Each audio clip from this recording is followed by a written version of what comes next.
Hello friends, welcome to electrical hub. इस video में हम एमएससी मैथ्स से एक टॉपिक देखेंगे, एक क्वेश्चन देखेंगे। जिस टॉपिक का नाम है क्रैमर्स रूल, जो कि मोस्ट इम्पॉर्टेंट टॉपिक है एमएससी मैथ्स में रियल एनालिसिस सब्जेक्ट के अंदर।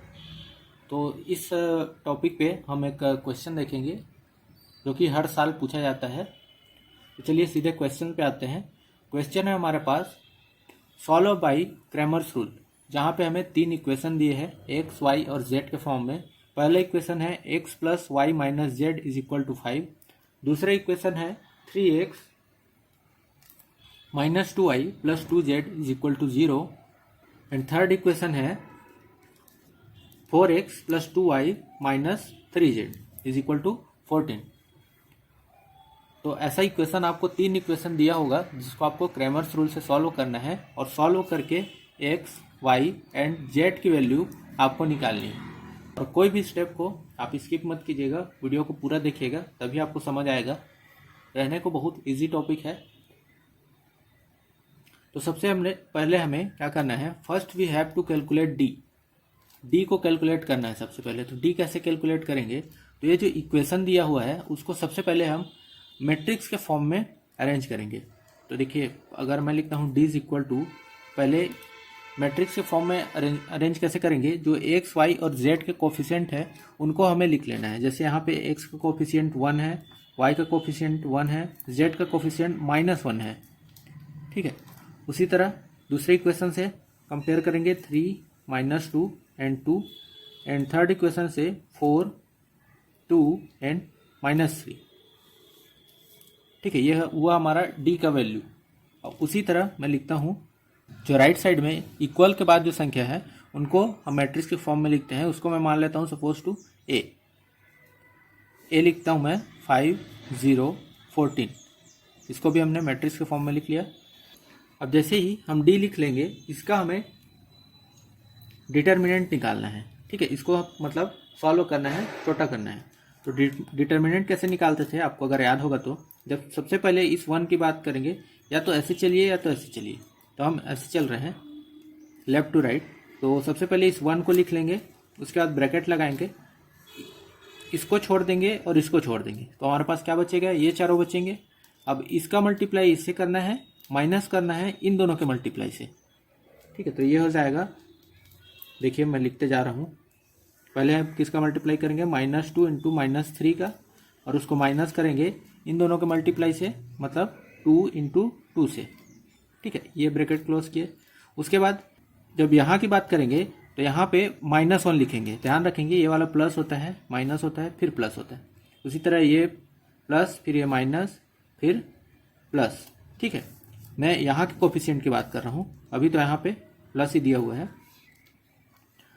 तो अब इसकी बात करेंगे तो यहाँ लिखेंगे -1 और ब्रैकेट लगाएंगे, इसके आजू बाजू के रो और कॉलम को छोड़ देंगे। ठीक है, तो कॉलम को और रो को छोड़ेंगे तो हमारे पास क्या बचेगा, 3 4 एंड 2 -3। तो 3 का मल्टीप्लाई किससे करेंगे, -3 से। 3 इंटू -3, और 4 का मल्टीप्लाई किससे करेंगे, 2 से, और दोनों को माइनस करेंगे, 4 इंटू 2। अब इस -1 की बात करते हैं तो यहाँ -1 लिखेंगे। जब इसकी बात करेंगे तो इसको और इसको छोड़ देंगे, इन चारों को देखेंगे तो यहाँ से हो जाएगा 3 इंटू 2 माइनस 4 इंटू -2। अब इसको हमें सॉल्व कर लेना है। सॉल्व करेंगे तो क्या आएगा, देखिए यहाँ लिखेंगे 1,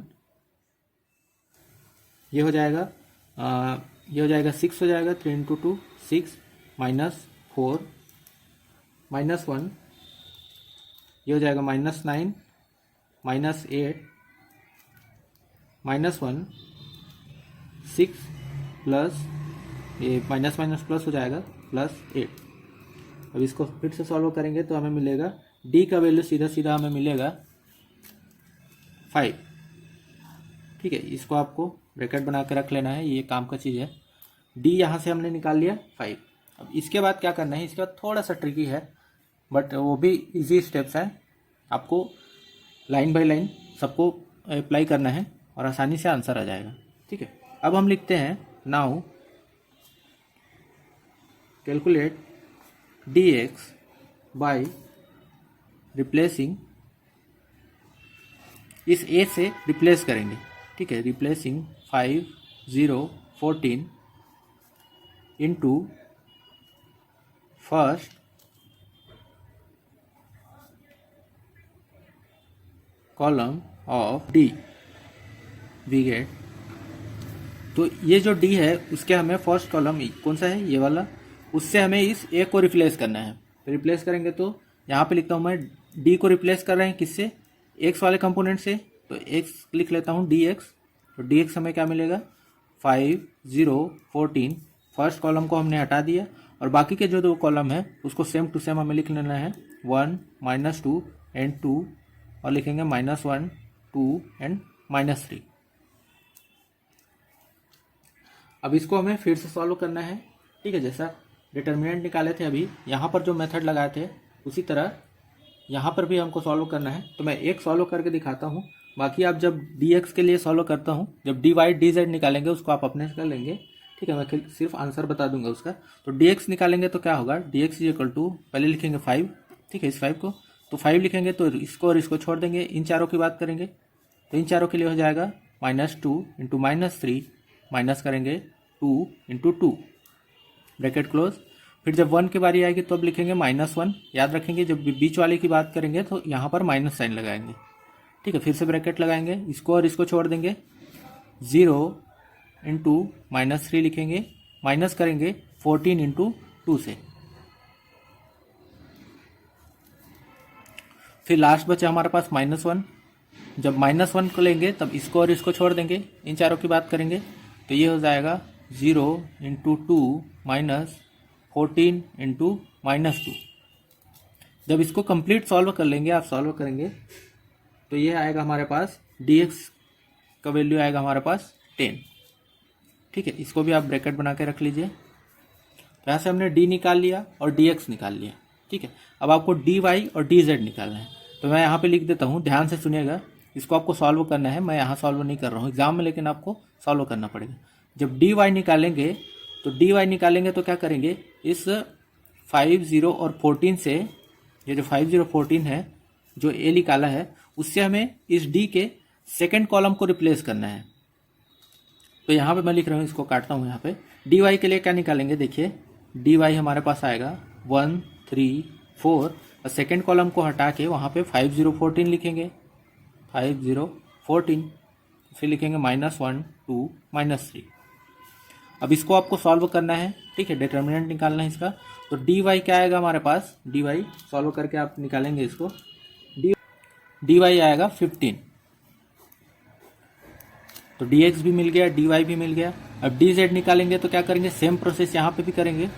यहाँ पे हमें 5 0 14 से इस थर्ड कॉलम को रिप्लेस करना है। पहले क्या किए थे, सबसे पहले d निकाले थे, उसके बाद रिप्लेस करते जा रहे हैं उसके कॉलम्स को। तो थर्ड कॉलम को 5 0 14 से रिप्लेस करेंगे तो ये मिलेगा 1 3 4 1 -2 2 एंड 5 0 14। इसको भी आप सॉल्व करेंगे तो dz मिलेगा, dz इज इक्वल टू आएगा 0, ध्यान रखेंगे यहाँ पे 0 आ रहा है वैल्यू, ठीक है। जब इसको सॉल्व करेंगे, आपको इसको पूरा कंप्लीट सॉल्व करना है। मैं वीडियो छोटा बने इसलिए इसको पूरा कंप्लीट सॉल्व नहीं कर रहा हूँ। आपको ध्यान रखना है कि जब भी आप एग्जाम में इसको बनाएंगे तो जैसा हमने dx निकाला है, यहाँ पर देखिए इसको पूरा सॉल्व किया है, उसी तरह आपको dy को भी सॉल्व करना है, डिटर्मिनेंट निकालना है। अब dz भी निकालना है। मैंने 2 बार dx और d निकालते वक्त आपको डिटर्मिनेंट कैसे सॉल्व करना है, कैसे वैल्यू निकालना है उसको बताया है, उसको आप ध्यान से देखेंगे और उसी तरह स्टेप फॉलो करते हुए dy और dz की वैल्यू निकालेंगे। अब इतना हो जाने के बाद हमारे पास कौन कौन सी वैल्यू हुई, पहले तो हमारे पास d है, उसके बाद क्या है, dx है और dy है और dz है, और निकालना क्या है हमें, x y एंड z। तो यहाँ पे लिखेंगे नाउ x कैसे निकालेंगे, देखिए ध्यान से देखिएगा। यहाँ पे x जब निकालेंगे तब लिखेंगे dx अपॉन d, ठीक है। तो dx का वैल्यू कितना है 10 और d का वैल्यू कितना है 5, तो ये हमारे पास आएगा 2। जब y निकालेंगे तब क्या लिखेंगे, dy अपॉन d। तो dy का वैल्यू हमारे पास है 15 और d का वैल्यू है 5, तो ये आ जाएगा 3। और z निकालेंगे तो क्या लिखेंगे, z निकालेंगे तो लिखेंगे dz अपॉन डी। dz कितना है 0/5, 0/5 क्या होता है 0। ठीक है, तो यहाँ से हमें ध्यान देंगे x का वैल्यू कितना आया 2, y का वैल्यू आया 3 एंड z का वैल्यू 0। यही हमारा रिक्वायर्ड सॉल्यूशन है। ठीक है, यही हमें कैलकुलेट करना था x, y और z की वैल्यू।